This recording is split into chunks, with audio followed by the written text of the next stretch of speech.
CBN e a tecnologia, com Gilberto Sudré. Oferecimento Senac, educação profissional que transforma.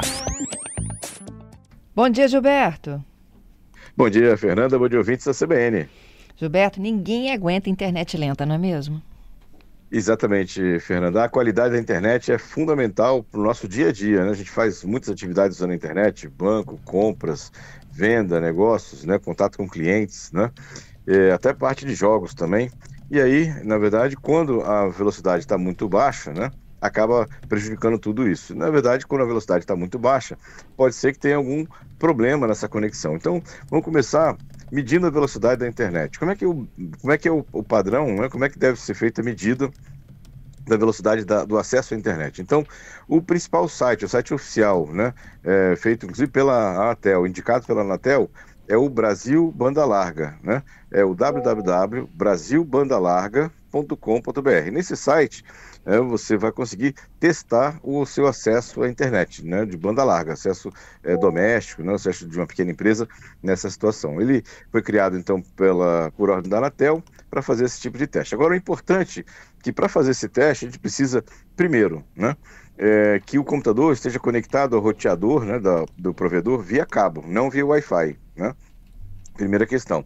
Segunda, que os aplicativos que estão abertos no computador devem ser fechados. O único aplicativo que vai estar aberto é o navegador com essa aba, né, para o brasilbandalarga.com.br, né?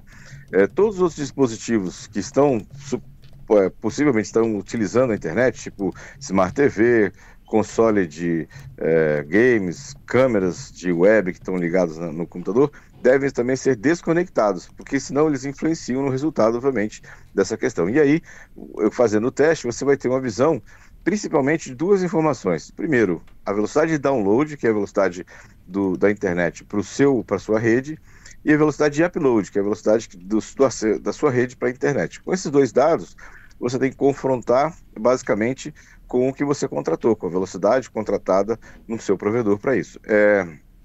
A velocidade, é normal que ela não esteja exatamente 100% do que tem, né, oferecido, né, pelo seu provedor. Ele pode ser, né, segundo a legislação, uma velocidade um pouco menor, né, nessa situação, ou seja, a gente chama de medida instantânea do tráfego, de até 40%, né, de velocidade é considerado normal, por incrível que pareça, é considerado normal. E na velocidade média, é 80% do tráfego da internet para isso. Então, essa é a forma de medir, né, a velocidade. E aí, por que a internet pode estar lenta, né? Óbvio que pode ser o provedor, né? A operadora contratada não está adequadamente fornecendo o sinal correto, né? Ou seja, a banda correta para o cliente. Mas podem ter outras funções, por exemplo, outros problemas. Por exemplo, o próprio computador, né, que você está utilizando pode estar lento e não está conseguindo fazer a medida correta, né, daquele tráfego. Então, é uma questão. Pode ser um problema de conexão entre o seu computador e o modem, né, o roteador, né, e aí tem um gargalo nesse caso também para isso. Pode ser, né, a questão de excesso de dispositivos conectados, né? Muitas vezes, se você não desconectou os dispositivos que usam a internet ao roteador, eles podem estar sobrecarregando o tráfego e dando uma medida errada nesse caso, né?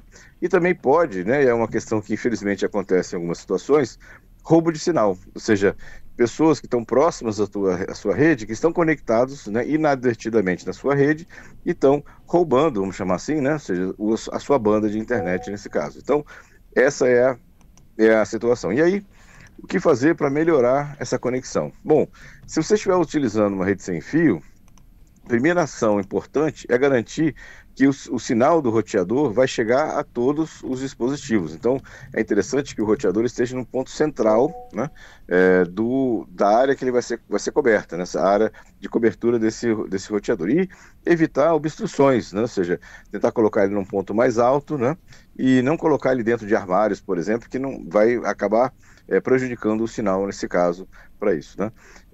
Verificar também se tem muitos dispositivos conectados a ele. E de preferência, né, se o seu roteador tem duas redes, aquela de 5 GHz e 2.4 GHz, dê preferência à conexão na velocidade, na frequência de 5 GHz, porque ela tem uma maior largura de banda, ou seja, uma maior velocidade, mas ela tem uma cobertura um pouco menor. Então, ou seja, A 2.4 GHz, essa frequência de 2.4 GHz, ela tem um alcance maior, mas uma velocidade mais baixa. E a de 5 GHz tem uma velocidade maior, mas um alcance menor. Então é interessante dar uma avaliada nessas questões em relação a isso. E aí, se realmente o problema foi do provedor, você pode, né, falar com o provedor inicialmente, né, para ver se tem algum problema, né, naquela situação, e se não for resolvido, né, você pode fazer uma reclamação diretamente no site da Anatel, né? Ou seja, recomendo que você primeiro faça uma reclamação com o provedor, pegue o protocolo, né, da sua reclamação, e se esse protocolo não for resolvido dentro de um prazo razoável, né, você pode abrir uma reclamação no site da Anatel usando esse protocolo que você obteve do provedor. Entendido. Ô, Gilberto, antigamente a gente usava aqueles repetidores de sinal, não era? Para melhorar, para aproximar o sinal de um quarto mais distante do ponto principal. Isso. Então, esses repetidores não são assim, muito indicados, porque eles aumentam o atraso que o sinal chega até o roteador principal. O que a gente pode fazer hoje, que é uma solução mais tecnológica e mais moderna, é usar os chamados de roteadores mesh. São roteadores de Wi-Fi, mas que eles comunicam-se entre si. Então não é um repetidor, na verdade eles se comunicam entre si e criam uma rede no seu ambiente todo. Então você pode distribuir esses roteadores ao longo da sua casa. O roteador principal fica conectado no cabo. Os outros só precisam estar ligados na tomada, nesse caso. E eles conversam entre si e eles aumentam bastante a área de cobertura do sinal. Então, ou seja, ao invés de usar um repetidor, usar na verdade, esses access points, né, esses roteadores chamados de mesh, né, para isso. Entendido. Eu não sei se você já ouviu falar no Twig. Isso, ele é um deles. Esse é um dos exemplos de roteador mesh. Ele faz exatamente isso. Ele não é um repetidor, ele é um roteador. Ele é um roteador também, né? Ele não é um repetidor. Ele é exatamente essa rede mesh que eu estou falando. Existem alguns fabricantes nacionais, o Twig é um deles, e tem fabricantes, inclusive, estrangeiros, que também têm soluções de rede mesh também. É uma boa solução, bem melhor do que os repetidores. Entendido. Bom, se você tiver dúvidas, ouvinte, pode mandar para cá agora, 992994297, esse é o nosso número de mensagens. Patrícia, temos informações por aí? Temos o Gerson com uma dúvida para o Gilberto, Fernanda. Ele fala sobre o 5G puro e diz que leu que para o uso do 5G puro, o chip do celular precisa ser trocado, exceto em uma determinada operadora. Ele pergunta se isso é verdade, se isso procede. Aí a gente trocando um pouco de assunto, né?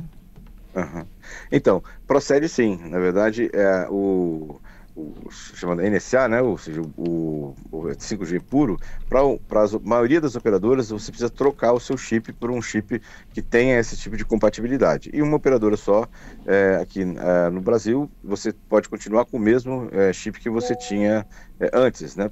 Para utilizar. É um tipo de 5G que tem alguns recursos a mais, tem uma velocidade um pouco mais rápida do que o 5G, sem ser o 5G puro, né? Eu acho que 5G puro a gente vai precisar de detalhar numa outra oportunidade, não é mesmo, Gilberto? Ok. Tem muita coisa chegando, né, do 5G?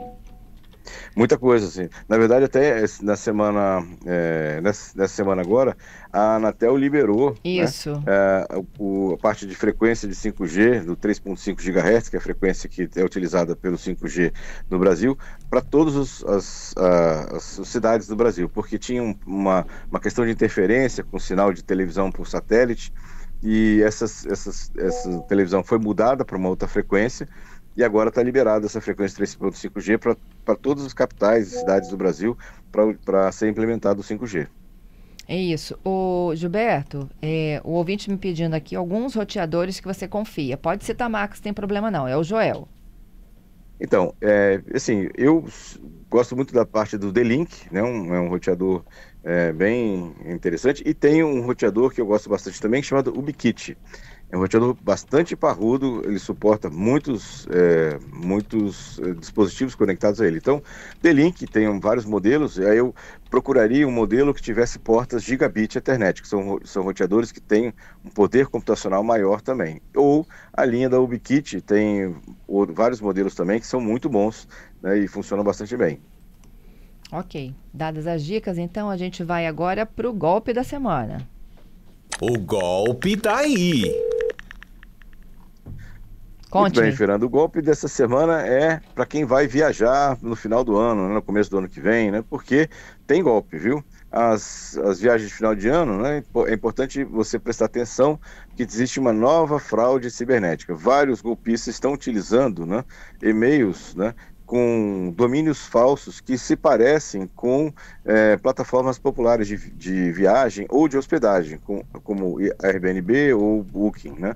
E esses e-mails, né, eles oferecem promoções muito vantajosas, né, aparentemente muito vantajosas, e aí quando o usuário, né, a vítima, clica, né, e aceita aquela promoção, é pedido então que ele faça um preenchimento de um cadastro com dados, cartão de crédito, senha e tudo mais. Então, ou seja, os golpistas estão utilizando, né, esse mote agora das férias de final de ano, né, para poder aplicar os seus golpes. É importante observar que os e-mails, né, e as páginas são muito parecidas com as páginas originais, oficiais, né?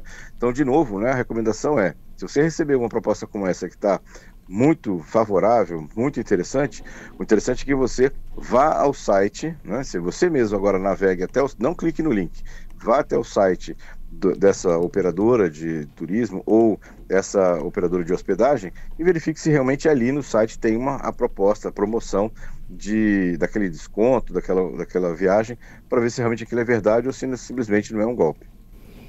Entendido. Esses então são os nossos destaques, já te espero na próxima sexta.